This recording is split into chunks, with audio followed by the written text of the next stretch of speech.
پښتون ملت مړی پروت دی. دلته کې عزیزانو موږ هسې روایتي خبرې نه کول غواړو، تقریرونه هم ټول عمر کړي دي. ټولو پښتنو ته ټولو مسلمانانو ته دغه خواست کوو چې مفتي منیر شاکر صاحب کم څه ویلي دي، کمې ویناوې کړي دي، دا یې د دې قام دپاره کړي دي، په خپل ژوند باندې هغه دغه کردار ادا کړی دی.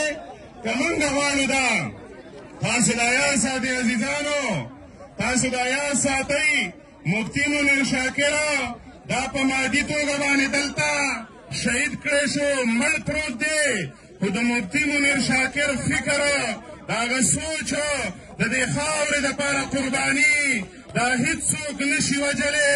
مفتي صاحب مړ نه دی د قرآن مطابق، بل احیاء ولکن لا تشعرون. مفتي منیر شاکر ژوندی دی، تر قیامته به ژوندی. دا د شهیدانو سبق دی، دا د هغه مینې سبق دی عزیزانو. خو دې قام ته دومره ویل غواړو، فریاد دومره کول غواړو چې د مفتي منیر شاکر دا مرګ دا آخري مرګ نه دی، دا ړومبی مرګ هم په دې خاوره باندې نه دی عزیزانو. تاسو دا واورئ دا قام په جنازو باندې ستړی شولو. زه اکثر یوه خبره کومه، موږ ته د وحدت ضرورت دی، دې قام ته د یووالي ضرورت دی عزیزانو. ډېر په هوش باندې، ډېر په تدبر باندې د دې قام په ټولو رهبرانو باندې غږ کوو، که مذهبي مشران دي، که سیاسي مشران دي، که قومي مشران دي، د خدای په خاطر باندې د دې پښتون قام دپاره جرګه شئ، یووالي ته راشئ. دا صرف جنازې نه دي چې موږ جنازې وکړو خواره شو. عزیزانو تګلاره به منظمه جوړول غواړي. د دې قام د نجات خبره ده، د دې قام د بدبختو نه د رایستلو خبره ده. تاسو دا یاد ساتئ عزیزانو، موږ او تاسو په دې خپله خاوره باندې ژوند کوو. د دنیا قامونه دی روان دي، سیالۍ کوي، ترقي کوي، خوشحالۍ په برخې دي. خو زه اکثر دا یوه خبره کومه عزیزانو پښتنو، دا واورئ چې مولانا حسن جان په دې خاوره باندې ووژلی شو، بشیر بلور غوندې پښتون په دې خاوره باندې ووژلی شو. نو د دې قام څلور د فریاد دپاره څه نه دي پاتې، د دې قام څلور حجت ختم شوی دی چې موږ دې خاموشه شو، موږ دې چوپ شو، یا موږ صرف د دې ته انتظار کوو چې مړه پلانې به ووژلی شي، جنازې له به لاړ شو. عزیزانو دا یاد ساتئ، قامونه څول ټوک نه وژني. 4 کروړه وته لاکه پښتانه په پښتونخوا کې دي، 50 لکه پښتانه په جنوبي پښتونخوا کې دي، 3 کروړه پښتانه په لوی افغانستان کې دي. قامونه ټول څوک نه وژني، د سر سړی د پکې وژني، د کار سړی د پکې په نښه کوي، د خبرې سړی په دې قام کې پرېښودل نه غواړي، د قام د لښکر سړی د دې قام نه ایستل غواړي چې د قام د سر سړی ختم کړه. اراده او عزایم دا دي چې داسې سړی په دې قام کې پاتې نه شي. په مفتي منیر شاکر صاحب خو لکونو پښتانه راغونډېدل، خو چې 100 پښتانه په چا راغونډېږي نو هغه هم په دې خاوره باندې نه پرېږدي. عزیزانو موږ دا غږ کوو د دې مفتي منیر شاکر صاحب په جنازه باندې چې که موږ تاسو غواړو چې امن دې راشي په دې خاوره باندې، ژوند دې راشي په دې خاوره باندې، سوکالي او پرمختګ دې راشي په دې خاوره، نو عزیزانو یو بل ته به دا زړونه پراخول غواړي. د مفتي منیر شاکر صاحب دا مرګ زه غږ کوم د دې پښتون ملت په ټولو علماء کرامو باندې، په ټولو اهل مدارسو باندې، په ټولو خانقاهانو باندې چې نه نور بل دی په دې خاوره باندې، نن توپان راغلی دی په دې خاوره باندې.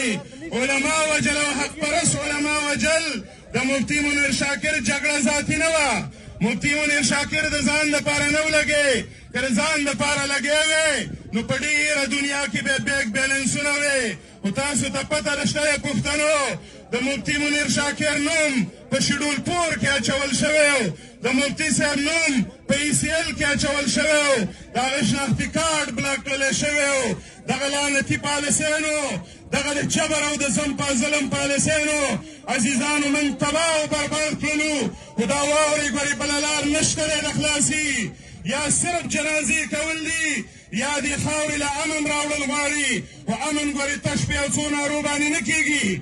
د امن دپاره باندې عزیزانو دې قام له به مسلسل جرګه غونډې پکاري.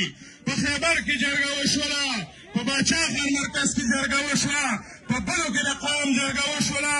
مسلې د دې قام معلومې دي، مسایل اجتماعي دي په دې خاوره باندې عزیزانو. که په دې خاوره باندې تاسو یاد لرئ، که څوک په څوکۍ باندې ناست دي، که څوک بل ژوند جوړ کوي په دې خاوره باندې، خو دا یاد لرئ، دا یاد عزیزانو، که په دې خاوره باندې امن راغلی، په دې خاوره خوشحالي او ژوند نو عالم به هم پکې خوشحاله وي، سیاستمدار به هم خوشحاله وي، د ټول قام ژوند به خوشحاله وي.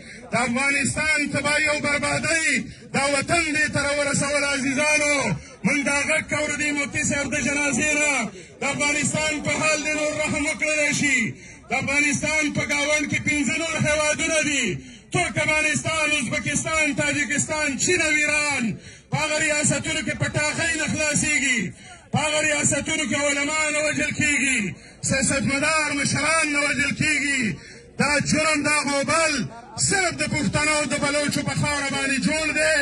موږ په کروڑونو پښتانه عزیزانو دا یاد لرئ، دا یاد د قام شناخت اخیستلی شوی دی.